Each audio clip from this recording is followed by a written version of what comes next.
but the half kneel. So get the chair away, put something under your knee so there's that excuse of my knee in the ground, not there, and just half kneel. When you are in this position, you actually get a chance to elongate your back much better. Switch your knees until you're just like tired of kneeling on the ground, then go back to sitting. Then when you're sitting, there's two. Hey golfers, do you struggle with lower back pain or just back pain in general on the golf course?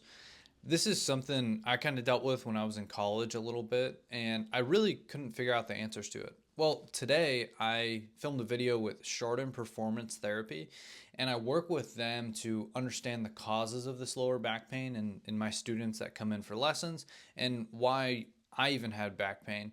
It's a very insightful look into it, and we give you a lot of different things you can do to mitigate this pain and help you play your best golf. Be sure to like, subscribe, and turn on the notifications so you're ready when I drop the next video. Let's get right into it.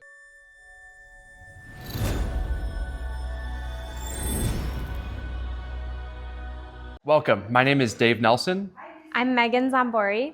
And we are physical therapists here at Chardon Performance Therapy.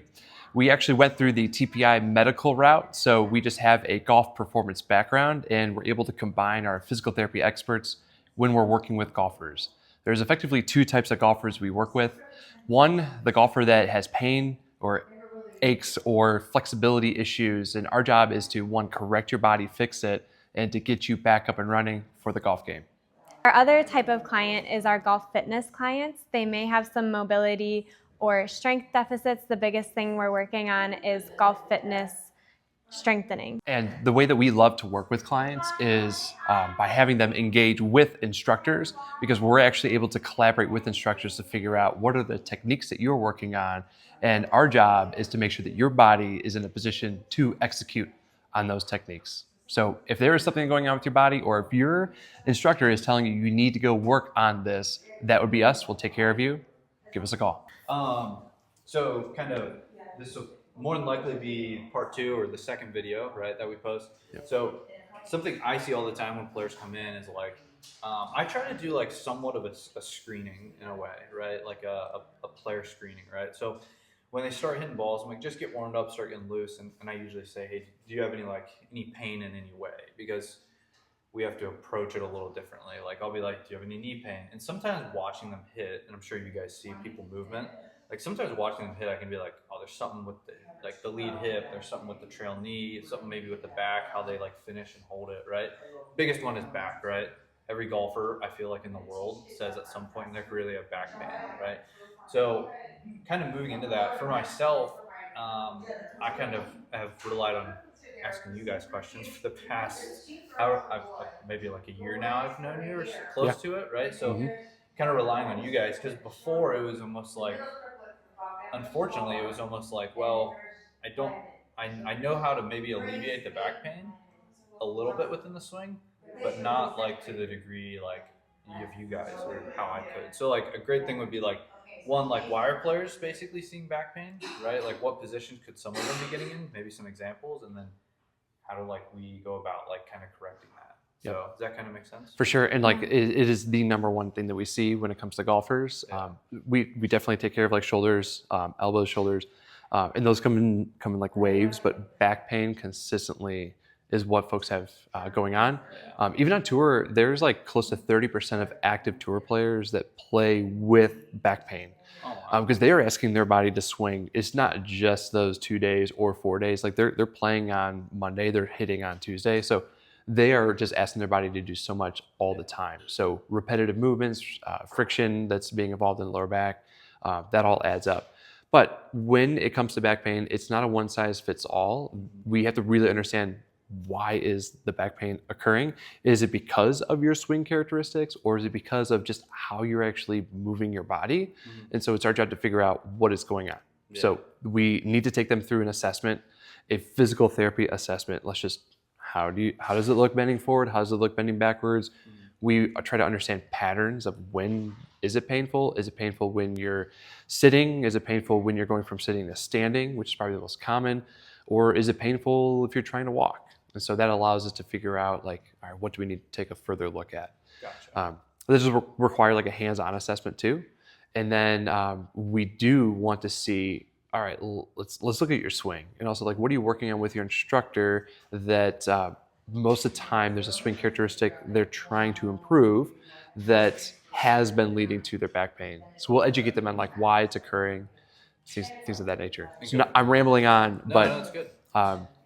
from your perspective, what are some other questions that you'd want to know, like any specific cases or particular types of pain you've seen? Yeah, so I guess we talked about this a little bit last time I saw you, and I explained like I have a student that, on video, right? Somebody who I guess like myself, right, that doesn't know too much about why the back pain is being caused, right? Everything this guy does within his swing, he rounds the upper back, he tucks the hips, like it looks like it'd be very uncomfortable. But then I asked him, like, do you have any back pain? He's like, no. It's like, I'm great, feels great, never have any types of problems. So like, I guess my question, maybe like the audience, if they see themselves on video and they're like, oh, that looks rough, right? Looks like it'd be, hurting in some way. Like, why is that guy, for instance, doesn't experience the back pain when like another guy that maybe his swing on video looks great, like Will Zalatoris had a huge back problems, right?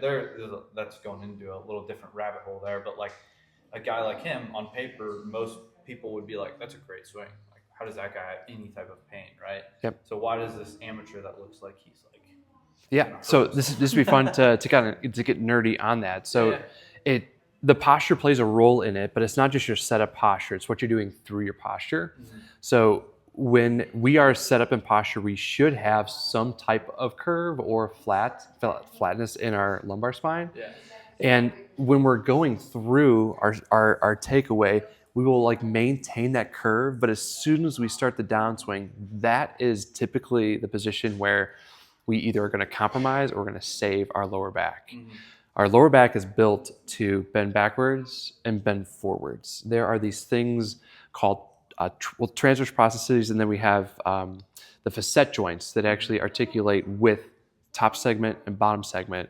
And they operate kind of like a railroad track where you have to stay like kind of in line. And as soon as we go to the top of the swing, those facet joints are closed down. And if we stay closed down as we go into our downswing, we add a lot of friction on those facet joints because they're closed and they're going to smash into each other. If you do that repeatedly, that friction will then breed inflammation, which that's what causes pain.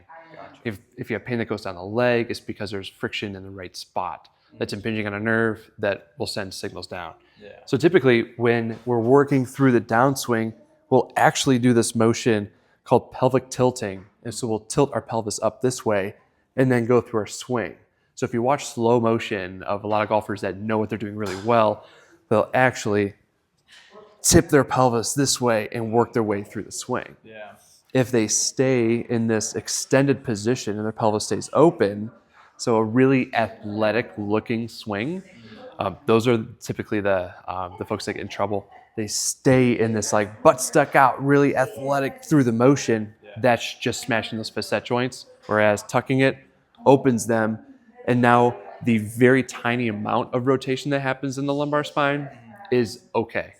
So the gentleman you're talking about, if you see him looking more in a crunched like motion, he's protecting his lower back. And so he's able to get away with this like very constricted closed motion, and he's actually okay. Yeah.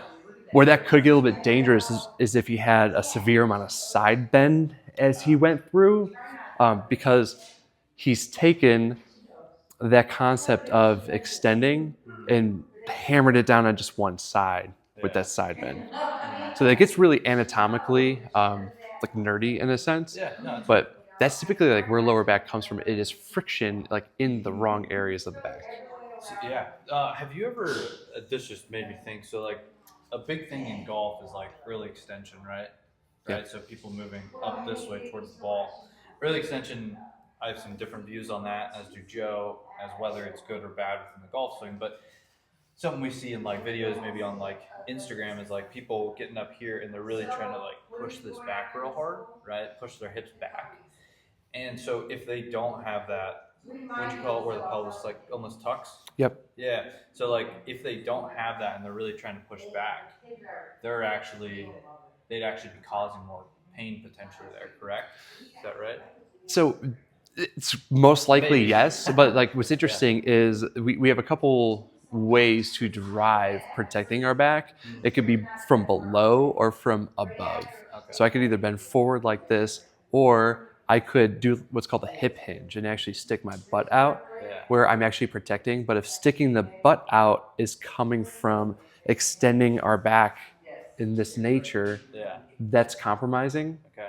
So it really depends on how they are achieving that movement. Yeah. So early extension, there can be someone that early extends all day, zero back pain. Someone that early extends all day also, and they have serious back pain. Yeah. So it depends on where are they actually moving their back from, and that's where it takes looking at slow motion videos to figure that out. Yeah.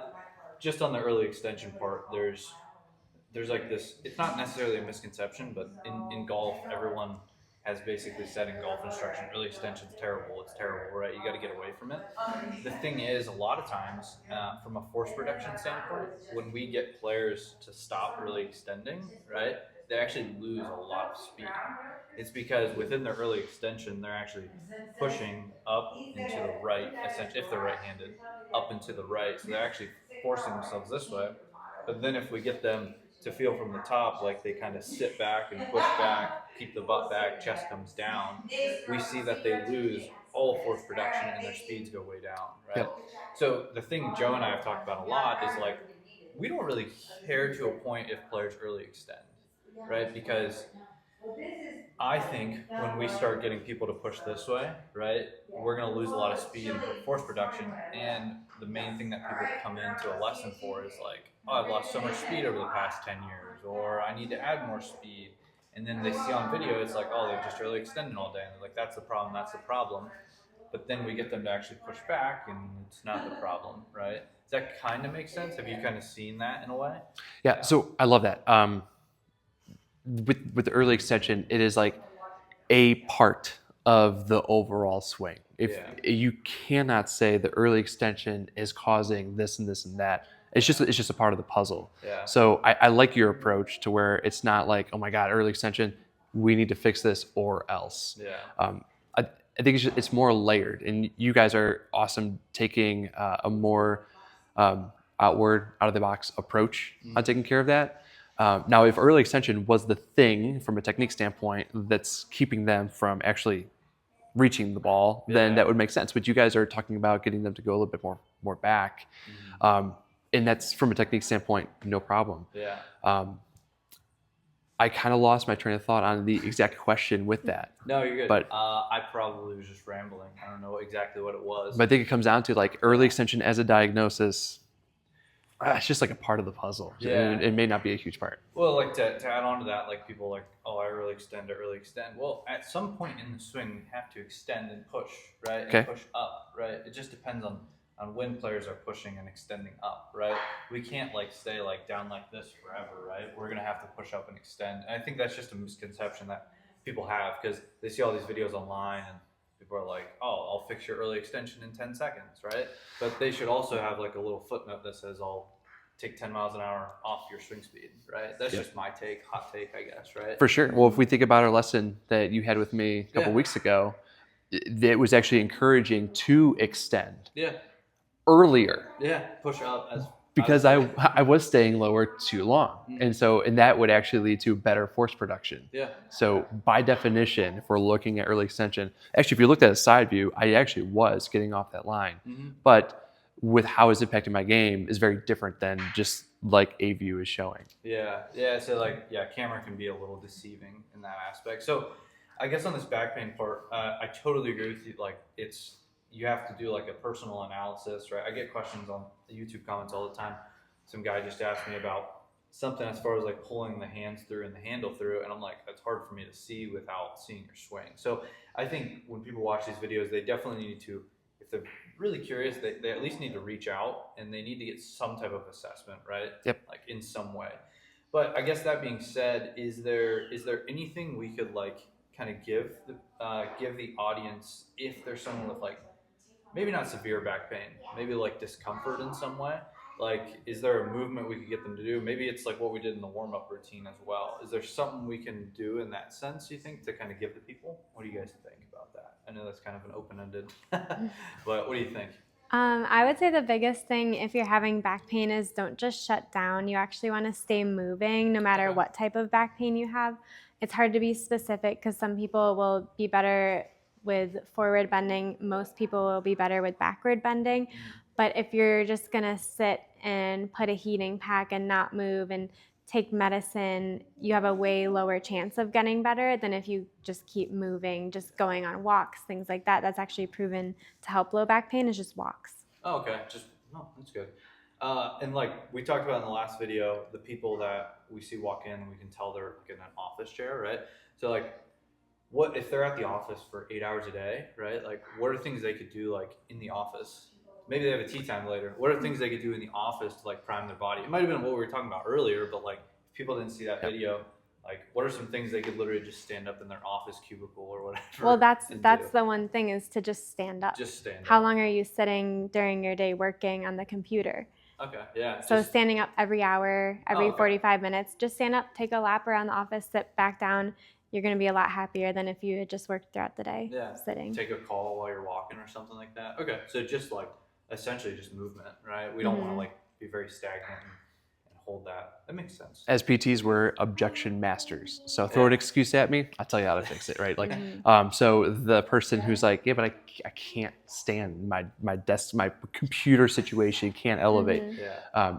Okay, don't go out and buy this $600 desk yet. Definitely put the request in, but the half kneel. So get the chair away, put something under your knee. So there's that excuse of my knee in the ground, not there, and just half kneel. When you are in this position, you actually get a chance to elongate your back much better. Switch your knees until you're just like tired of kneeling on the ground, then go back to sitting. Yeah. Then when you're sitting, there's two ways to sit properly. So this is like, this is posture school here, just for like a brief 30-second moment here.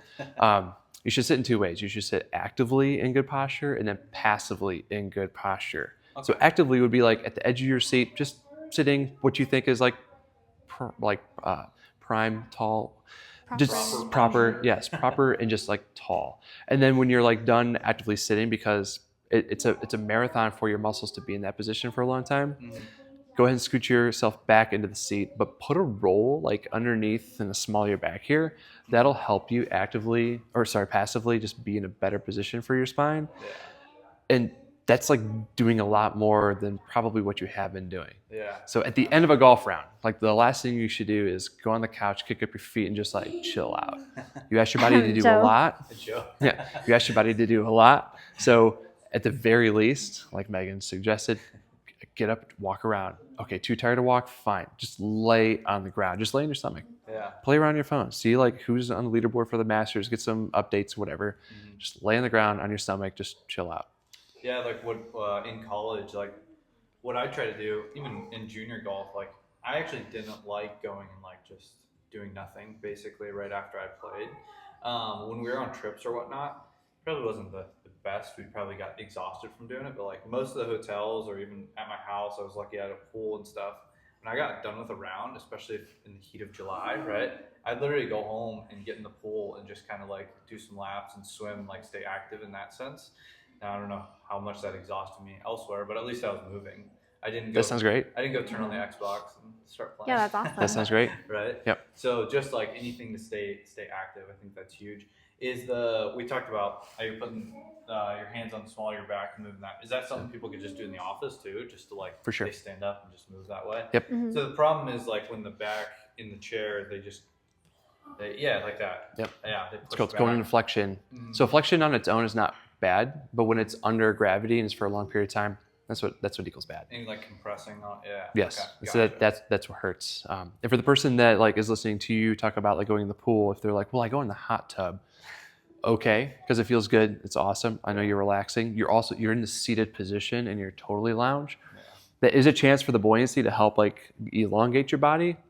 But what you do as soon as you get out of the hot tub, if you're utilizing that as a tool to help just relieve some back pain, Yeah. what you do right out of that is very important. If you're trying to work on your back and improve the health of it, that's a perfect time to lay just flat on the ground. Just Yeah. hang out for like 5 minutes. Nice. Yeah, no, that'd be great. Any other aspects you'd want to touch on the back pain side? other than like, yes, it is the most common thing. No, you should not play through this. Personally, this is why, as a physical therapist, I got into golf performance specifically. I got to the 14th hole, and my back was wrecked, and my entire leg was numb. Oh wow. And so I would just kind of make it through. And this is, in my early 20s. I would go to sleep, wake up the next morning, and be like, "All right, I'm okay." And I would do the same thing again, like an idiot, just not knowing that I was actually destroying my back. Yeah. So I figured out like why. And for me, my swing was really aggressive and really long. I also did not know exactly what I was doing. And so that actually added a ton of friction, just crushed my back. Yeah. So I would say figure it out today so then you can actually play how you want to longer. Yeah. And that figuring out the best way is going to be a combination of working with your instructor, working with a physical therapist that knows what they're doing as it relates to your sport. Yeah. Very specific. Yeah. And kind of comment on that. Like, I feel like sometimes like people like when I like kind of recommend like come over to you guys, like they may not have like a impingement or like an injury they're dealing with at the moment, but like they're always complaining about something. I feel like most people are always complaining about something. So I feel like a stigmatism, even with instruction, right, is like if something's not wrong, right, like I won't worry about it, right? So like I think if, in my opinion, if someone's complaining about something repeatedly, right, and like you said, they go home, it hurts, and then the next day they're fine, right? Even if they don't think they have like an active injury, I don't know if that's the right word, like I think they should really at least go get an assessment and see you guys. We'd call it like a dysfunction. Yeah. And if you aren't feeling it now, you'll probably feel it at least like a year or two from now. Yeah. The other thing that you really need guidance on is what is the root cause of the pain. Yeah. So there's been so many patients that tell me their back is hurting, my back is hurting. They point to where it is, and I'm like, that's not your back. That's your sacrum. Yeah. Or their back looks great, but their hip looks terrible, and that's where their pain is coming from. So yeah, you can extend all day, but if your problem is your hip, it's never gonna help, and you're never gonna know. Never know. Yeah. So it's kind of like the biggest thing is here is like you should at least go get like some type of assessment, right? Like you guys do maybe that'd be good. What's your guys' like assessment? Like if I was a new client, like and I walked in the door, like what do you guys do? What's it look for these people? For sure. I want to see how you move. Yeah. And like, I'm going to lift up your shirt to look at your back because I need to see how your back moves. Like just by purely, if I wanted to see, like just go do some movements, I have no data. But if I actually watch, what we're looking for is like, where does your back wrinkle? It tells me, okay, you move from here. Maybe you move from your entire spine. That's great. Or you just move from this level. So it cues us into what's going on there. And then we go to hands-on. So we need to feel like what's happening. We're feeling like really tough springs, and we're looking at the integrity of spring right side versus left side, one level versus another level, and we're looking for uniformity. So we want there to be very similar movements throughout the spine. And then now it's going to tie into show me the movements that hurt. Show me your swing. And then we tie kind of all that in together. That allows us to figure out what's going on. And now I was just talking about the back. And what Megan hit on was like, okay, if we're not finding things there, and even if we are finding things there, let's make sure what's going on below that area, what's going on above that area that could be contributing to what's going on right here. Yeah. I think something awesome that you guys have here, it's my first time in the studio. I should have been here before, but one thing I think is great is you actually have a golf sim, right? Yeah. It's like what you said, like you want to see them move, right? So you'll have people that hit balls, right? Yep. So So you can see it, and when we turn this on, it's usually for a golfer who says, I'm working with my instructor and they're telling me to do this. Awesome. I light it up. Please show me. Get the recording. I record what's going on. And then it's a two-way street. Please show me what you're working on. Show me what the faults are. And then I'm able to show or share like my 2 cents on your back is hurting because of this piece right here. And now their next lesson that they're going to have is going to be even better because we found another area. Now the instructor has some more data. So it's more that collaborative approach. Oh yeah. The events we've done together already have been like a lot of fun, right? So like we're like collaborating together, and it's just like, so I feel like I'm an expert on the swing, but you guys are experts on the body. Yep. And obviously the body and the swing are one and the same, right? So it's awesome. Like it'd be great if we could offer a lesson where we're always working together, right? It'd expensive lesson, but that'd be really cool, right? But to that, it's a great point because there's like you have a superpower, we have a superpower, and they're very complementary. Yeah. And like I will tell people all the time, do not come to see me for a lesson. Like I wish I could say we use this every day, all the time. Yeah. With the same client every time. We don't. We might light it up in a 10 session situation for let's say a golf client. We might have that on like 2 or 3 times Yeah. for their entire duration because we're not going through the data and what it's saying unless that ties directly into our plan. Gotcha. But that's going to be, you need to work on those things with the instructor. Yeah. I mean, I preach the same thing. Like people ask me in the comments, like how to do something, right? And I'm like, I kind of at least have to have some background. Yeah, right. for sure. Like this recently, I was, like I said, asking me how to pull a club through, and I was like, you got to elaborate, or I got to see more about this, right? So it's like get in here, get in here, get with you guys, right? And then if you're working with an instructor, get with them. If you're working with me, like have some communication across all points, right? That's huge. Yep. So, any last couple points on any of this stuff before we wrap this segment up? No? I would say the questions you've been asking are really good. They're coming from a good place. That's it. Yeah. I would say like just don't like wait. It's probably not going to go away Yeah. unless you stop golfing. Do you want to stop golfing? Yeah, don't stop golfing, right? Right. What's your guys' website? Just so I think you may have said it in the intro, but like what's your website just so they can check it out? chardonpt.com. Our Instagram. Also, if you look up Chardon Performance Therapy, you'll find us there. Perfect. Sweet. Definitely reach out if you guys are in the area and get an assessment and everything if you want lessons, right? Yep. So that was awesome. Thanks. And we may be having a part 3. We just have to see. So cool. Christian, That's thanks great. so much. Yeah, it was a lot of fun. Cool.